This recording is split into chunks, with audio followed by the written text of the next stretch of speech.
Alright, what's up guys, it's SoBangWars. Welcome back to Call of Duty Vanguard. Today we should be on MW2, but, yeah, and that's not happening.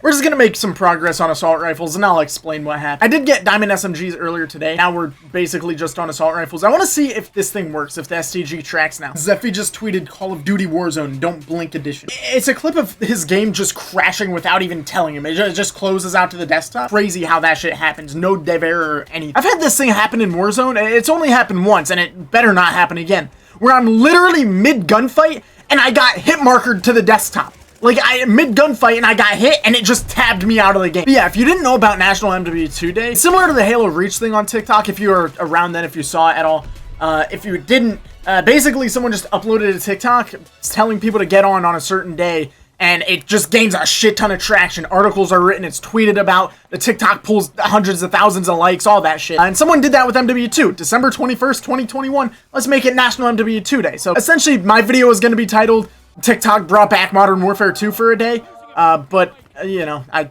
can't get on my Xbox. So, I do have an Xbox One. I had the Xbox One plugged in, and I was gonna be on. I was getting on. I don't care. The Xbox One controller is absolute dog shit. It's not good at all. It makes you feel like you have no fingers. How did it pass quality control? It's not a good controller, right? And ask 100 people, 0 of them, okay, maybe 3 people are gonna say that the Xbox One controller is their favorite controller. But 3 out of 100 people are also batshit crazy. So, I mean, no, but like, no one in their right mind thinks the Xbox One controller is the best controller. Maybe people with huge hands, but even then, it's just bulky. It's not a good controller. But yeah, I got the Xbox One all plugged in and stuff, and it was that was a nightmare in itself, because you should see back here. Behind my setup, when you have like a normal gaming, like an Xbox or something, it's 2 or 3 cables. Whatever, plug it in, play, you're good. But when you got this whole recording rig, when you make videos, when you stream, when you play PC, PS4, Xbox, all that stuff and record all of it, it's less cables than it used to be with like the PVR, where it had like the 5 AVC cables, the red, yellow, white, blue, green, all those cables. It's less than that, or a lot less than that. But it's still a shit ton of cables. So I got all that figured out, sorted that out, and got my Xbox One hooked up. Now, I'm looking around for MW2, because obviously MW2 is backwards compatible. I can just hop on, get a 2-day trial, boom, National MW2 Day. I'm looking around, and I cannot find it in this game case that I have. This guy. This game case is old fucking... this thing's 20 years old, man. It has all the games in it. BO2, World at War, MW3, Pure, Ghost, Fallout 3, Oblivion, all these games. But I'm looking through. There's no MW2. And I thought back, what's the last multi-COD game I played for a video? Modern Warfare 2 on this Xbox 360. And it did work at the time, and honestly, the Xbox still works. I mean, I have to use a knife and pry the tray open. But the power supply just isn't working. I don't know why I can't get it to work. I was beating it and everything, trying to loosen something up and get it to work. Beat it into submission. My bad. So basically, my Xbox 360 won't turn on, and MW2 is inside of it. For whatever reason, they haven't updated the prices for MW2 in the last, 12 years on the Xbox store, so it's still $60. Isn't that some shit? MW2 is $60, and Vanguard has been on sale 3 times since it dropped. Incredible. I just make MW2 $5. You make MW2 $5, lobbies will be popping, I assure you. With the Halo Reach Day for that kid's birthday, it didn't really work. I saw some people were on, there were like 200 viewers on Twitch, that kind of thing. Like, there were a couple lobbies here and there, and it only being an Xbox game, it was a little bit more condensed population, so you can find some games. But I just didn't manage to get on that day. MW2, I actually have a few friends that are playing, and normally there's actually a Discord. If you don't know, there's an MW2 Discord where you can hop in, and they always have Ground Wars, TDMs, lobbies going, Search and Destroy sometime. I think there's like 6,000 people in the Discord too, so if you want to join that, maybe I'll talk to my friends and get a link in the description. But normally there's like 1 or 2 Ground War lobbies going like all the time. I guess today there's like at least 4 or 5, so that's a lot, just for a TikTok thing on a 12-year-old game. That's not bad. That's like 100 people. I always thought that was kind of insane, though. The fact that on these old games, like old, like decrepit 15-year-old games, where there's no population, just like, there's like, what, 8 or 9 billion people in the world right now?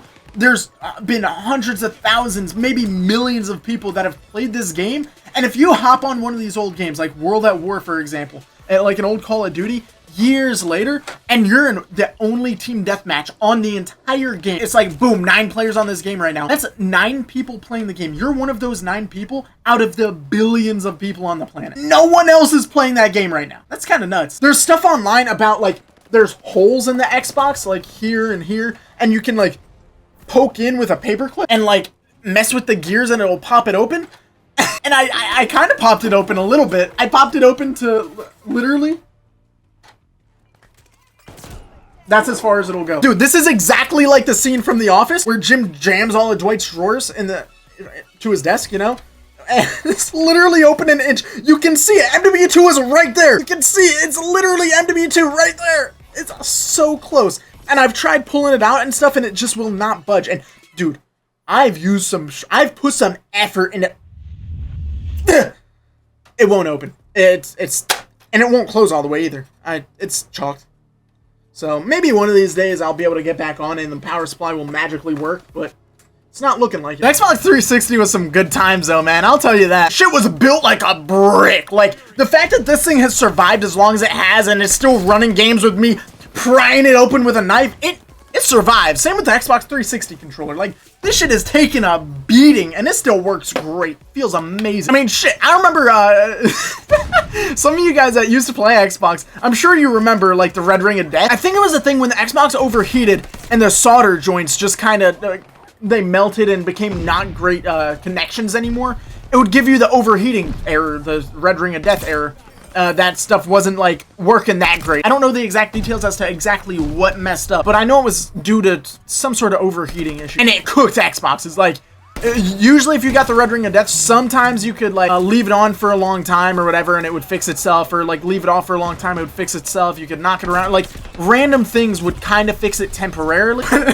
One of my old friends, my old friends, I haven't talked to him in a long time. This kid was fucking crazy. We did some batshit crazy things. We were demons. We were like best friends though. Like, always, I would literally strap my PC and Xbox and everything to a 4-wheeler and drive down the gravel road to his house like a mile, and we'd just set everything up at one of our houses and play video games. Like that, we did that shit every day. But his Xbox got the Red Ring of Death, and his fix to it, I don't know if he looked it up or what. I guess he found something somewhere that told him he could just wrap his Xbox up in a towel and then proceed to put it in the oven.